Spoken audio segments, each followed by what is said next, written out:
여러분 안녕하십니까? 22대 총선을 앞두고 선관위가 주관하는 홍성 예산 후보자 토론회가 TJB에서 열렸습니다. 충청권 최대 격전지인 만큼 민주당 양승조 후보와 국민의힘 강승규 후보 간의 치열한 공방이 펼쳐졌습니다. 김철진 기자입니다. 공천 과정부터 뜨거운 이슈몰이로 충청권 핵심 경합지로 떠오른 홍성 예산 선거구. 더불어민주당 양승조 후보와 국민의힘 강승규 후보는 힘 있는 후보임을 자부하며 지역 발전을 이끌 적임자임을 강조했습니다. 당선시켜 주신다면 저는 도지사 출신 5선 국회의원이 됩니다. 당 대표도 국회의장도 될 수 있는 충분한 자격을 갖추게 됩니다. 큰 힘으로 큰 일을 해낼 수 있습니다. 저 강승규 초대 시민사회 수석으로서 지방시대 국정 철학을 가장 잘 알고 있습니다. 대통령, 국회의원, 그리고 지방정부가 모두 원팀이 되어서 지역 발전 공약과 관련해 강승규 후보는 원도심 부활을 통해 홍성 예산의 발전을 약속했고, 홍성은 홍주 읍성을 조기에 복원하고 홍성천 살리기와 먹거리 특화 시장을 통해 개발하고 광천시장과 함께 전통 관광시장으로 발전시키겠습니다. 예산시장과 신삽교역, 예당호를 연계 개발하고 양 후보는 법 개정을 통해 간병비 부담 완화와 농지 규제 해소를 약속했습니다. 먼저 간호간병 통합 서비스로 간병비 부담을 획기적으로 줄이겠습니다. 어르신 임플란트 건강보험 적용을 3개까지 확대하겠습니다. 양국관리법을 재개정하고 불필요한 농지 규제를 완화하겠습니다. 이어진 주도권 토론에선 날선 공방이 이어졌습니다. 강 후보는 천안을 지역구로 하던 양 후보가 총선을 앞두고 홍성 예산으로 옮긴 것을 꼬집으며 천안 도지사라고 비판했고, 충남도지사 4년 동안 우리 홍성 예산 군민들은 천안 도지사라는 그런 좀 비판을 좀 했다고 그럽니다. 우리 홍성 예산에만 너무하는 것을 어떤 도정의 사업이라는 게 아니냐라고 질책을 받을 정도였다는 말씀 드리고요.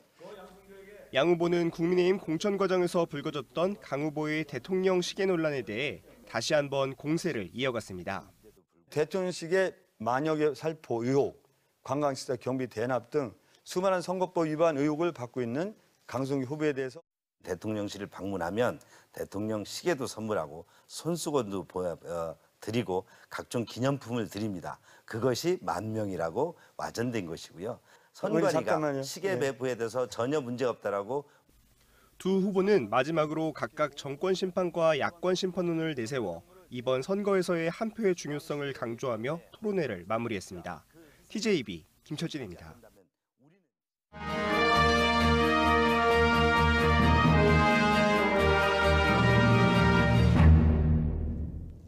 선택 2024, 오늘은 인지도와 무게감을 갖춘 거물급 양당 후보가 맞붙는 공주 부여 청양 선거구를 살펴봅니다. 문재인 정부 국민소통수석을 지낸 더불어민주당 박수현 후보와 충청권 최다선인 6선에 도전하는 국민의힘 정진석 후보가 세 번째 총선 맞대결을 벌입니다. 김세범 기자입니다.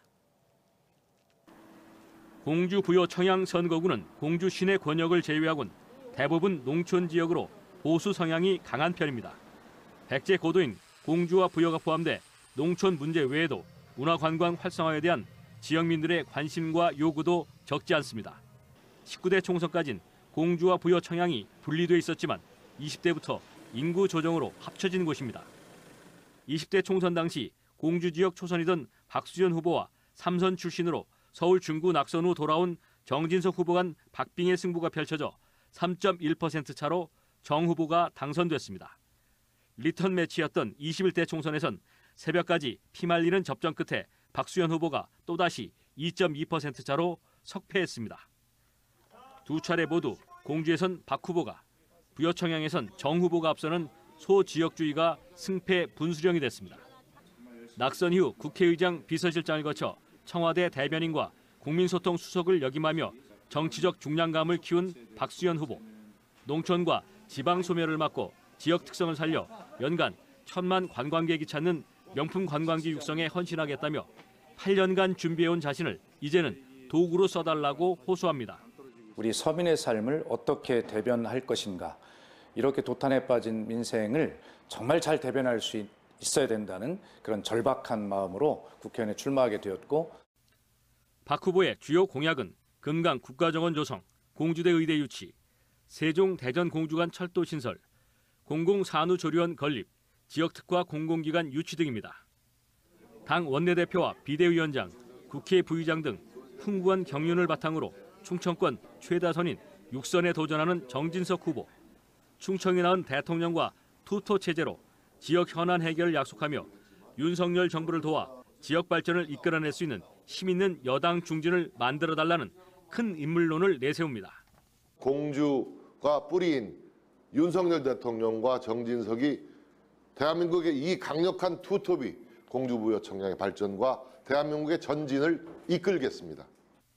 정 후보의 주요 공약은 공주대 의대 유치, KTX 공주역 일대 기회발전 특구 지정, 건강검진 등 이동식 스마트 병원 추진, 사료 구매 대금 저금리 대출, 공주부여 청양, 충청 메가시티 포함 등입니다. 최근 각종 여론조사마저 엎치락 뒤치락하면서 또다시 초접전 승부가 예상되는 박수현, 정진석 두 후보의 세 번째 맞대결에 전국적인 이목이 쏠리고 있습니다. TJB 김세범입니다. 오는 22대 국회의원 선거를 위해 대전과 세종, 충남에 총 1,198개의 투표소가 마련됩니다.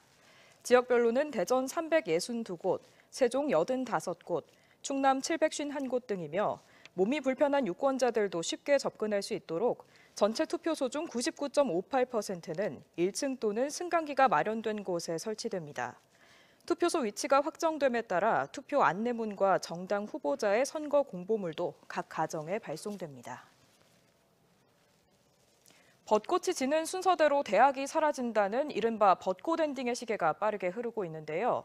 학령 인구 감소로 위기를 겪는 대전의 한 지역대학이 전 세계의 학생들이 모여드는 국제대학으로 변신을 시도해 지역대 생존의 돌파구를 열어가고 있습니다. 보도에 김진석 기자입니다. 지난 2007년 우송대가 대전역 인근 유휴 부지에 설립한 솔브리지 국제대학입니다. 미국식 경영대학의 커리큘럼을 기반으로 아시아에 특화된 교육 콘텐츠를 도입해 전 세계를 대상으로 신입생을 충원했습니다. 모집 첫 해인 2009년 177명에 불과했던 학생 수가 올해 현재 전 세계 90개국 1,300여 명 규모로 성장했습니다. 2014년 세계 상위 5% 대학들만 보유한 국제 인증을 따낸 데 이어 혁신적인 고등교육 실험을 과감하게 진행하면서 평판을 높여왔습니다. 전체 교원의 70%가 외국인 교원으로 구성되어 있습니다. 특히 중국과 동남아 유학생 의존도를 탈피해 서구권 학생들이 많이 찾는 국제대학으로 위상이 변모했습니다. 재학생 수 1위 국가가 프랑스일 정도로 서구권 학생들이 많이 찾고 있는데 100% 영어로 진행되는 수업과 솔브리지와 우송대를 함께 활용하는 교육 환경도 주된 원인으로 분석됩니다. 공동 연구인 영어로 수업을 합니다. 그 학생들은 각각 다른 나라 왔습니다. 이렇게 그 글로벌화 되었던 환경에 함께 그 그룹 스터디도 하고 그 수업을 할 수 있어요. 너무 좋았습니다. 60개국 300여 대학과 교류 관계를 기반으로 올해부터 혁신적인 미래형 대학교육 실험에도 돌입했습니다. 강의동을 없애고 전 세계를 캠퍼스로 활용하면서 미래 고등교육의 혁신 모델로 떠오른 미국 캘리포니아 미네르바 대학의 교육 시스템을 도입한 겁니다. 4년 재학 기간 동안 중국과 일본, 아시아, 유럽, 미국에서 한 학기나 1년씩 공부하면서 전 세계에서 취업할 수 있는 역량을 기르게 됩니다. 해외에 있는 좋은 학생들을 끌어와서 본국으로 돌려보내는 것뿐 아니라 이제 저희 나라의 기업들을 위한 일자리를 만들어주는 게 중요하다고 생각합니다. 혁신적인 글로벌 캠퍼스로 변신한 지역대학이 학령 인구 감소에 따른 지방대 위기의 돌파구를 여는 동시에 미래 대학 교육의 모델을 선도하는 사례로 주목받고 있습니다. TJB 김진석입니다. 한화이글스가 전체 1순위로 입단한 특급 신인 황준서의 호투에 힘입어 KT를 14대 3으로 꺾고 7연승을 달렸습니다. 한화는 황준서가 5이닝 동안 73개를 던지며 5탈 3진 1실점으로 호투했고 타선에선 페라자와 노시환의 홈런에 힘입어 KT를 일찌감치 압도했습니다. 한화가 개막 8경기에서 7승을 거둔 건 지난 1992년 이후 32년 만입니다. 한편 황준서는 이날 승리로 KBO 역대 10번째 고졸 신인 데뷔 전 승리 투수가 됐습니다. 2002년 한일 월드컵 4강 신화의 거스 히딩크 전 축구대표팀 감독이 천안시에 위치한 대한민국 축구 종합센터 건립 현장을 찾았습니다. 히딩크 전 감독은 천안시 대한축구협회 관계자들과 훈련장 부지 등을 돌아본 뒤 축구 종합센터 완성으로 한국 축구가 발전하길 바란다고 말했습니다. 대한민국 축구 종합센터는 남자와 여자, 청소년 축구 대표팀 등 각급 국가대표팀의 훈련을 위해 파주 트레이닝 센터 4배 규모로 2025년 상반기 완공을 목표로 공사가 진행 중입니다. 지난달 11일 새벽 대전 도심 주요 도로에서 소화기를 뿌리며 역주행하고 차선을 넘으며 차량 운전자에게 위협을 가한 배달대행 오토바이 기사 41살 A씨 등 폭주족 4명이 경찰에 붙잡혔습니다. 대덕경찰서는 이들이 경찰 단속을 피하기 위해 오토바이 번호판을 탈착했으나 블랙박스와 CCTV 등을 분석해 붙잡았다며 앞으로도 폭주족에 대해 무관용 원칙으로 적극 단속하겠다고 밝혔습니다.